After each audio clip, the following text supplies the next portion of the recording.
Welcome to the Unearthed Man podcast, the journey to becoming a conscious man, hosted by Milvo.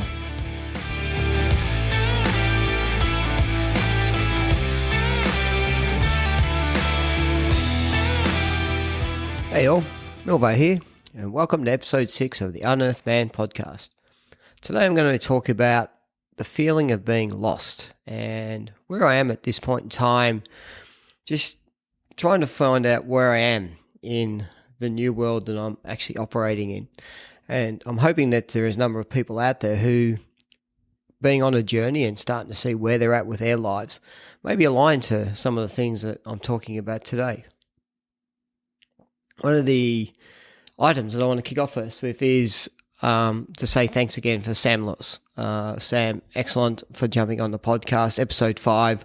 I love the perspective that Sam brings to the table. And one of the items that's really strong with me out of the back of that is the thought of putting value into something that's permanent. If you're going to spend some money, think about the permanency that comes out of that.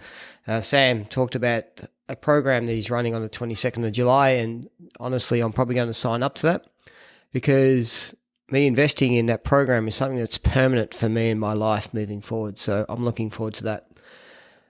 Over the next couple of weeks, we've got Reggie Farmer. So as promised the week before, I delayed Reggie, but we're coming up. We've now done the second recording and we're going to do a part 1 and a part 2 with Reggie.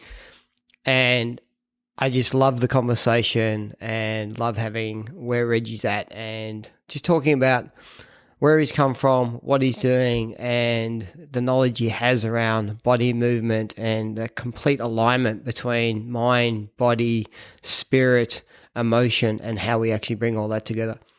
So I'm super looking forward to getting those episodes out the door for your listening pleasure. Before I get into the episode, where you can find me, as always, have a look on LinkedIn, Facebook, and Instagram. If you just search for The Unearthed Man. I'm also super excited at the moment because we're moving into what is week 2 of the Unearthed Man Freedom Program. And I've got 3 absolutely beautiful, courageous men who have signed on. And so we're doing some work together over the next 8 weeks, or it'll be 6 weeks post this coming out. And we're heading on an amazing journey. And so I'm super excited about that. So once we get past that, I will probably look to run additional programs moving forward. So if anyone is interested in doing some bit of development work and a bit of coaching that's different to what you may actually be used to and is there to stretch you as to who you are, then let me know. Men, come on board. For the ladies listening to this, get your men on board because they will come back to you a completely different man. And if you're in love with your man now, hand him over to the Freedom Program and you'll be in love with him more than you've ever been in love before. So that's a bit of the promo plug. So I'm going to now kick into the episode. So as I said at the start, today's episode is just revisiting where I'm at and the fact that I'm feeling, I think the best way to describe it is feeling lost. And when we think about that term lost, it means that we're not where we've come from and we're not where we're going to. We found ourselves in this position of the strange land. You know, you think about the movie with Tom Hanks, Castaway, just lost in the middle of nowhere and almost in this world of having to discover who you are and rediscover who you are. So as I've documented a few times or discussed in the podcast, I did an amazing 2-day course, Unleash the Beast, up in Brisbane. And I came out of the back of that with this amazing amount of energy, this whole freeing. It was the first time in my life where I felt that I had let go of all the pent-up emotions and the pent-up anger and the pent-up frustrations that I had. And as soon as you actually let that release out from your body and you see this heart space that you got, it becomes an amazing, incredible feeling. I often described it as when I looked down inside myself, I probably to put some context, prior to that I was doing yoga. And the yoga instructor kept talking about, can you see this white light, traveling from the base of your spine up into your brain and then back down again as you're going through the different breathing exercises. And this is before I'd done my course. And the reality is I could not see that light. Once I'd done the course, the light was there. Not only that, I could internally visualize what was this glowing yellow, orange, just energy ball that sat right behind my ribs. So if you think about if you're on CPR for someone, exactly where you'd be pushing in and out, just in that cavity for your ribs, it was just glowing, what felt like an infinite energy ball. And I fed off that, and it was amazing. So I came back off that program, and my life and my energy was up. I was, that's where the inspiration for the Unearthed Man came from. I was able to look inside and tap into that enormous energy ball and just go, how good is this, and how much energy I have, and how much of alignment do I have between my physical body and my emotional body and my spiritual body. And I just really loved being into that space. On the back of that, I was getting up every morning. I was having a routine of having a greens drink, so this greens powder. I was having a drink called Ningxia, it's like a red berry, but again, it's a super powerful antioxidant. I was having B12. I was easily drinking 3 liters of water a day. I was doing a 15-minute meditation practice. I was then doing a 15-minute chi ball yoga practice, and the chi ball was like this energy ball that was in my hands, and I was playing with it, and I was actually having it feeling running all through my body, and I was just super motivated, and as I said, the energy levels were just extreme, and I was able to tap into that. What's sort of happened recently over time, because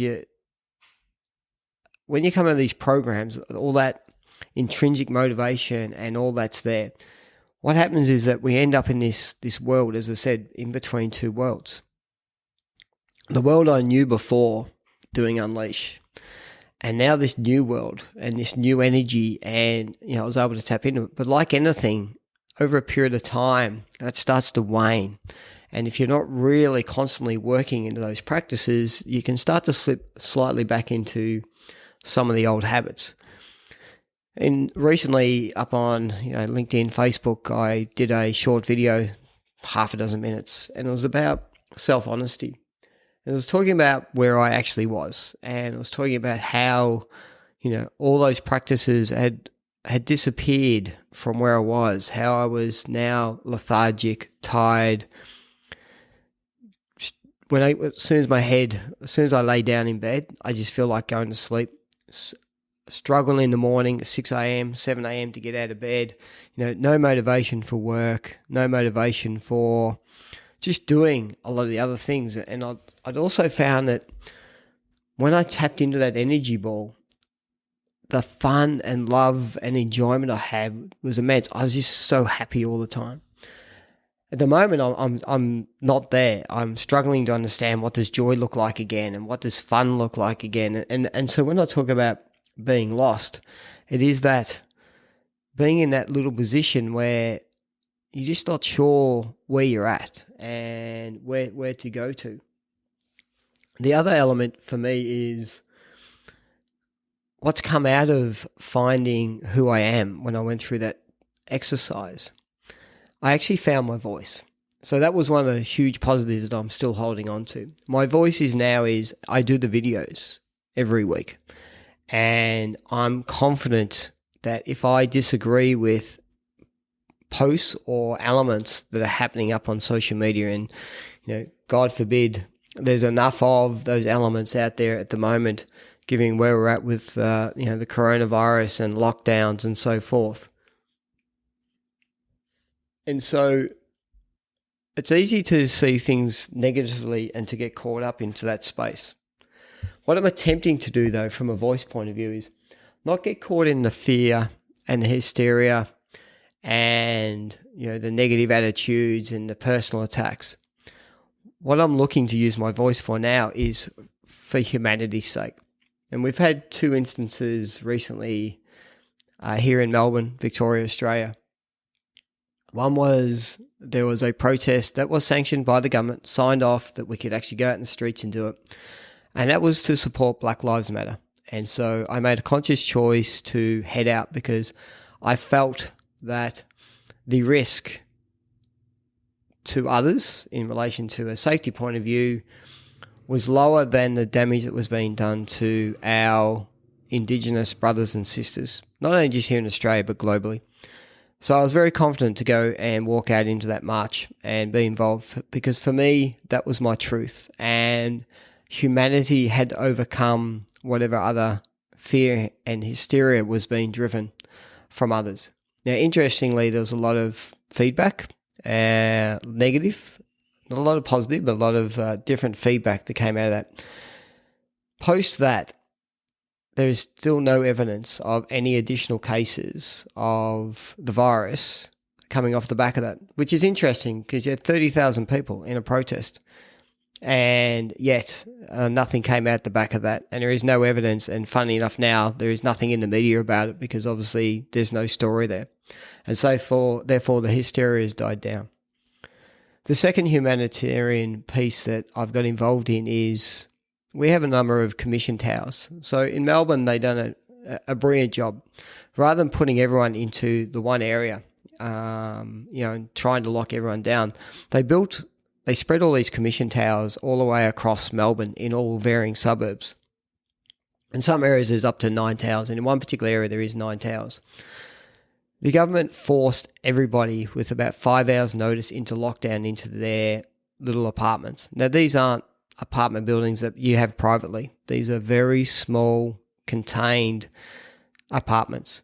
Now, these people, most of them struggle to speak English. Most of them are here trying to build a brand new life for them. And the reason why they're in the commission style housing is that they don't have the privilege or the affordability of the housing that sits here in Australia. So they're just trying to be humans doing the best they can with what's being given to them. Off the back of that, we locked them down. 3,000 people locked down into 9 towers. And again, my voice was, that is inhumane. Because there is a privately owned apartment next door that was not locked down, literally across the street. So if the virus spreads like the virus spreads, we should have locked down every apartment within that same area, but we didn't do it. And there was a decision to just lock down those 9. Interestingly, after mandatory forced testing of all those people who were scared, anxious, worried, lost contact with their family, didn't know what was going on, didn't have access to basic things, food in some cases, sanitary items in some cases. 8 of the towers have come out as being completely safe. Again, by having a voice, there was condemnation of where I was coming from. What's come out of the back of that is, interestingly, again, it's all gone quiet now. No one cares because there's nothing to see here. But there's no apologies. There's nothing coming out. So in this world of feeling lost, that's the challenge you actually have, where if you stand up and you put out a voice for what I believe is true and right, and it's not about whether I was right or wrong, because the reality is if those towers were all full of a virus and everyone was at risk, then yes, let's go down that path. But in the event that that wasn't the case, then we're in a situation where, we just got to do what's right by people and not separate people and not put them into this space. But again, the challenge I have is with the hysteria that's going on around it and finding that voice is you end up being lost because family, friends who may not have the same voice or may not be as open to the fact that something could be wrong tend to head down a path, and that puts you in this place where it makes it very challenging to operate out of. So that's the other thing that I'm really struggling with at the moment, is that willingness to maintain my voice, willingness to continue to fight for what's right, for removing duality, removing separation, removing unequal treatment. One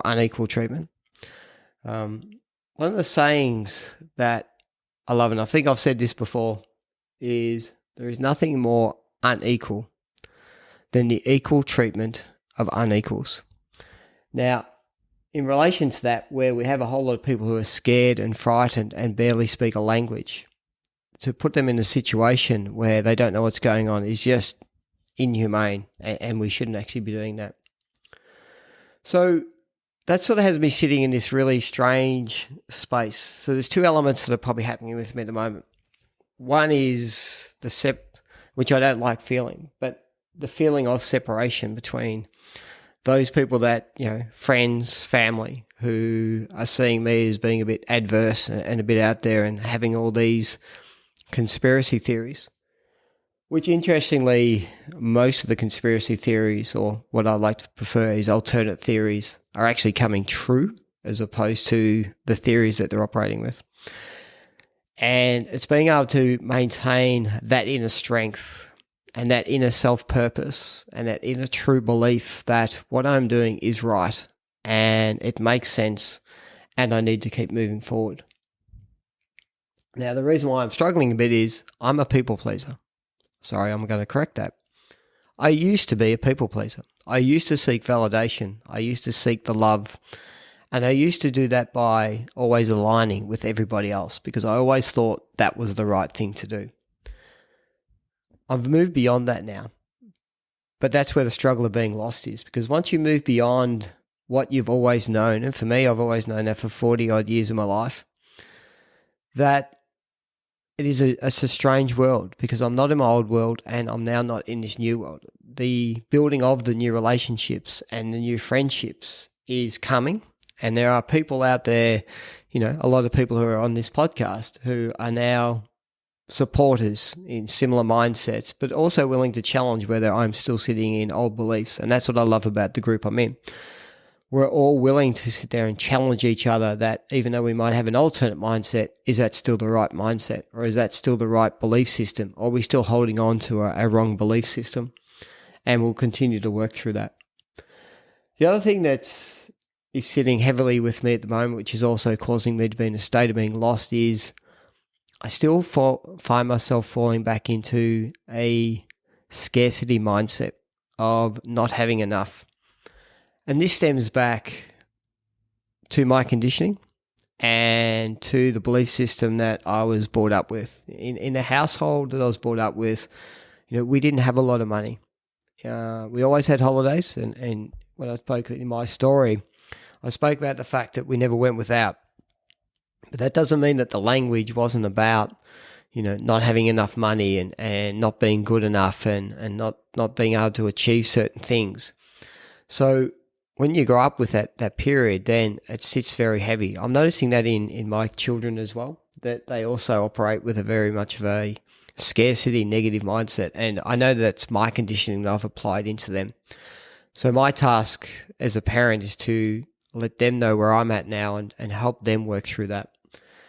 A lot of my scarcity mindset's around money. I'm a very extremely well-paid contractor. I'm also, and I'm not going to say fortunate or lucky, but I'm also in a position where through this process, I'm still employed and I'm in a position to maintain employment, for at least another 12 months on a basis I continue to perform. And I've deserved that right to be employed because I know I am good at what I do and I deliver solutions. But that doesn't take away from the fact of the scarcity mindset, the struggling on the money side and where I'm at. But all that struggle is because I've just never managed it. I've never taken ownership or accountability for my financial position.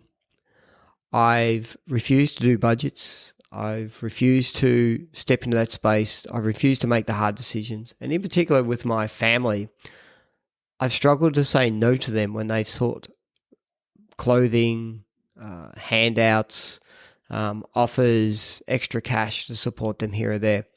And so I know I'm a victim of my own circumstance, and I know that's my own accountability I need to take care of. I wonder how many of you out there are in this similar position where we feel that if we say no to our loved ones, that's, something bad's going to come out of it or they're not going to love us anymore. And I think that's where it deep down comes from. That, the fear that maybe they don't love me if I say, no, you can't go and buy that $200 jacket or so be it. So for me, that's where I'm currently sitting at the moment. And so that's an awareness. And I think that's the key thing about all this is I'm consciously aware of my mindset. I'm consciously aware of where I'm at. I know I'm caught between old belief system, old thinking, old approach. I still have a lot of belief systems that I know I need to work through. For example, the scarcity mindset, that is something that I need to work through, which is why I'm interested in doing Sam's course, because Sam has an absolute abundant mindset and he operates that way, and it's been hugely beneficial for him. And for me to move forward, that's a mindset that I really want to move towards. And I need to work that and do that in my practice.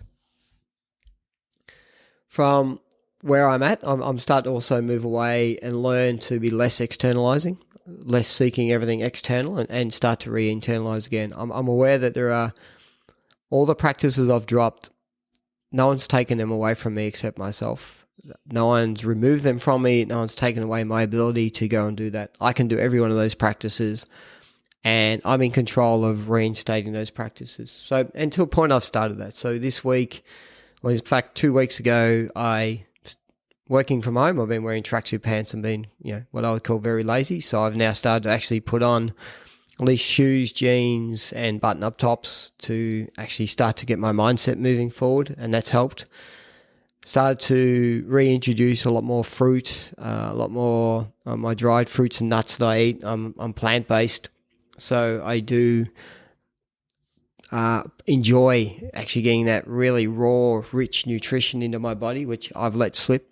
And I know that if you're not getting the right fuel into your system, that that's where the tiredness, fatigue comes in. I've reintroduced my greens. I've reintroduced my red juice, my Ningxia. I've reintroduced my B12, and the next step for me is to reintroduce getting back to that 3 litres of water, because our bodies are 70% fluid, and if we're not pumping all that water into us, then that does result in us feeling burnt out, fatigued, lethargic, not being able to sleep well. So I'm looking to bring that back in. What am I also looking to bring back in now? I've seen a lot of it, and one of the items that my body, I struggle with the cold. I definitely struggle with the cold, but a practice I'm actually going to bring in, and I'm going to commit that into my workshop program with my team that I'm working with. So the 3 beautiful men, I'm also going to read out my advice, and that'll be for every day moving forward as of Monday. So this will be come out Thursday. So as of Monday this week, I would have started having a cold shower. I'll work my way through probably from a 10-second under the cold water to get to a point where I'm doing 2 minutes under a cold shower, just to re-trigger my whole body, re-trigger my whole immune system, my metabolism, waken my whole body up in the morning. I'm committing to getting up early again. I'm committing to doing my meditation practice, my yoga practice, and also to start to, in relation to the Unearthed Man, in Instagram, Facebook, and LinkedIn, you'll start to see more photos. You'll start to see more positive messaging starting to come out the door, and you'll see less of me probably being argumentative into those social media channels. So I'm really going to drive my own positivity, my own energy. From a scarcity mindset point of view, as I said, I'm going to sign up to do Sam's course, so that'll assist me in moving to a more of abundant mindset. But I'm also would have sat down by now and done a complete budget. I'm going back old school, back into spreadsheets and numbers and recrunching things. So that's the whole thing about where I'm at.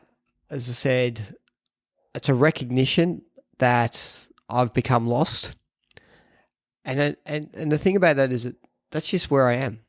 And I think a lot of us are in that space. So don't fight it. This is the whole thing about it. I'm not fighting it. I've recognized it. I'm aware of it.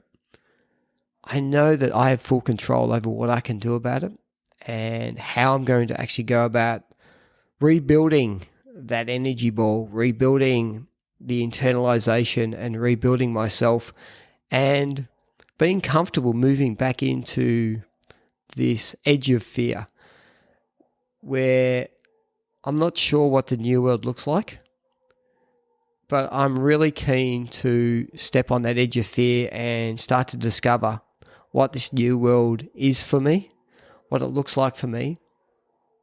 Stop fearing or holding on to the old world, because most of that is just my ego saying, I know what that world looks like, and it's me being able to actually take control and move forward. I'll continue to know my own truth. So any items I do put out there will be more from a humanity perspective. I can't control what the media or other people do or don't decide to put up as posts in relation to any current situation. I could resist it, but resistance creates pain in some situations, and it's negative pain. I can accept where we're currently at, and I can just, again, go back and start to control how I go about doing that. One of the items that I have in my creed that I read out as part of my story is I have clarity of mind and body. They are in harmony. And that's the part of the creed that I'm about to reattach myself back into. I'm about to revisit the clarity of my mind and the clarity of my body.